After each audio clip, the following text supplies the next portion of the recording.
القرآن يوحدنا لطريق الخير يوجهنا الله تعالى أنزله ورسول الله معلم. Elle est née à une époque où le prophète, alayhi salatu wassalam, y passait de longues périodes dans les montagnes autour de la Mecque, pour se retrouver seul et méditer sur les grands mystères de la création d'Allah. Dans la même période, sa sœur aînée Zaynab a été mariée à son cousin, et peu de temps après, ses deux autres sœurs, Ruqayya et Kalthum, ont été mariées au fils d'Abu Lahab, l'oncle paternel du prophète, alayhi salatu wassalam. Abu Lahab et sa femme Jamil se sont avérés être de véritables ennemis du prophète alayhi salatu wassalam dès le début de l'appel à l'islam.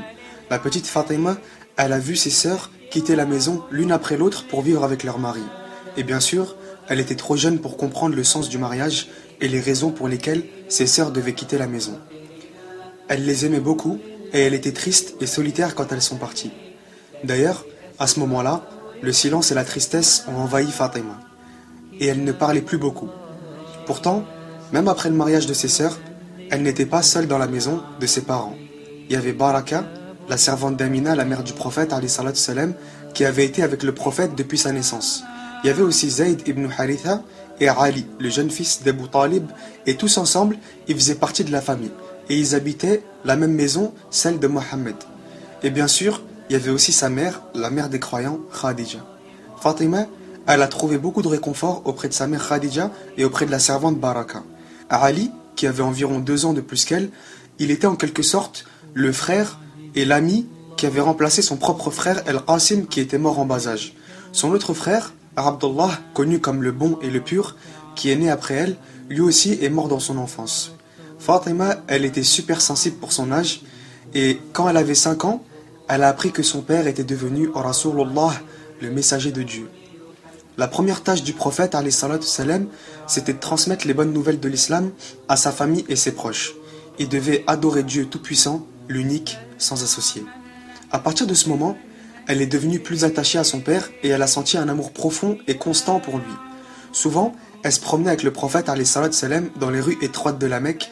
Ensemble, ils visitaient la Kaaba et ils participaient au rassemblement secret des premiers musulmans qui avaient accepté l'islam.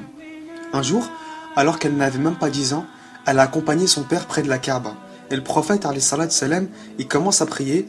Fatima, elle était à ses côtés et il y a un groupe de Qurayshites qui arrive d'un air menaçant. Et ils entourent le prophète alayhi salatu wassalam. Dans ce groupe, il y avait Abu Jahl, l'oncle du prophète alayhi salatu wassalam, Uqba, Umayya, Shayba et Utba. Et là, leur chef, Abu Jahl, il leur a demandé « Qui de vous peut apporter les entrailles d'un animal mort et les jeter sur Mohammed ?» Uqba, l'un des plus mauvais d'entre eux, il a dit « Moi » et il s'est précipité. Il est revenu avec les entrailles d'un animal nauséabonde et il les a jetées sur les épaules du prophète alayhi salatu wassalam alors qu'il était encore prosterné. Il y avait Abdullah ibn Mas'ud, un compagnon du prophète alayhi salatu wassalam, qui était présent mais il ne pouvait rien faire, il était impuissant. Imaginez les sentiments de Fatima à ce moment-là. Elle voit son père se faire traiter comme ça alors qu'il est le messager de Dieu. Elle ne pouvait rien faire, Meskina, elle n'avait même pas 10 ans.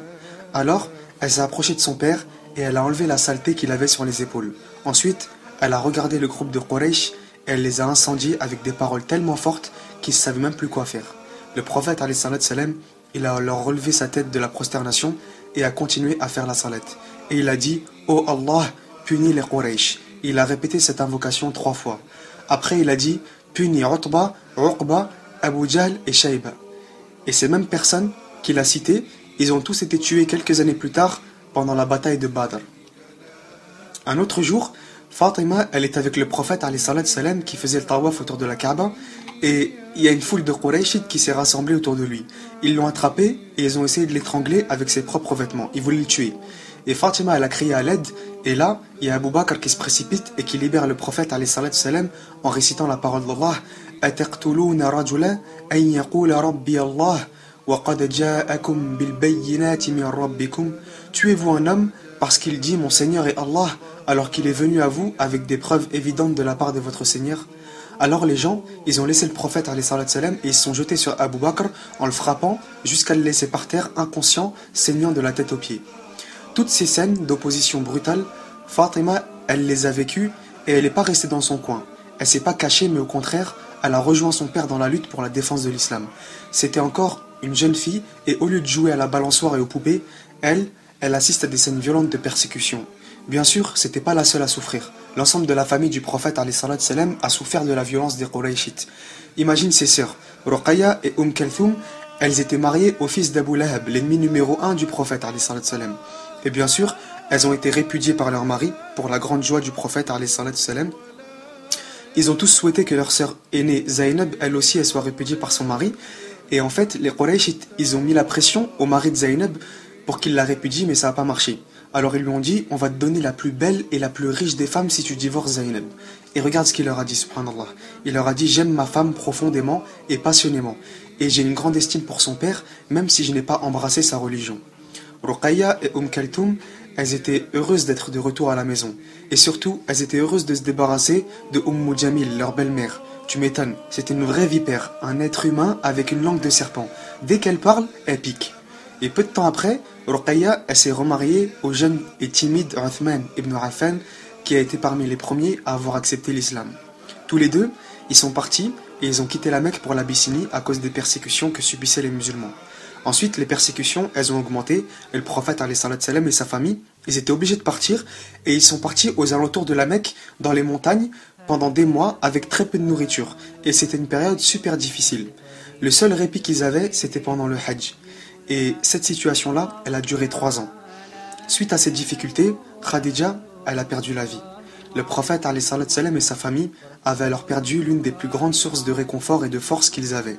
Dans la même année, l'oncle du prophète alayhi salam, Abu Talib, il est mort aussi, et cette année porte le surnom de l'année de la tristesse.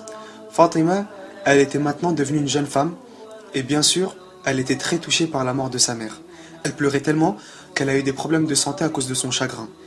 Bien que sa sœur aînée Kalthoum, elle était toujours avec elle à la maison, Fatima s'est rendue compte qu'elle avait maintenant une plus grande responsabilité avec le décès de sa mère. Elle sentait qu'elle devait apporter un soutien encore plus important à son père. Elle était tellement dévouée à la cause de son père qu'on l'appelait Abaha, la mère de son père.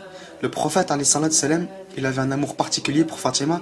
Il disait, celui qui a fait plaisir à Fatima a plu à Allah. Et celui qui a mis en colère Fatima a mis en colère Allah. Fatima est une partie de moi. Celui qui lui plaît me plaît, et tout ce qui la dérange me dérange. Elle était surnommée Zahra, la resplendissante, à cause de son visage rayonnant, duquel émanait une lumière. Quand elle se levait pour faire la prière, le mihrab reflétait la lumière de son visage, subhanallah. C'était pas une femme comme les autres. Au lieu de passer son temps à discuter avec d'autres femmes de sujets et d'autres, elle priait beaucoup, elle lisait du Coran et faisait toutes sortes d'actes d'adoration.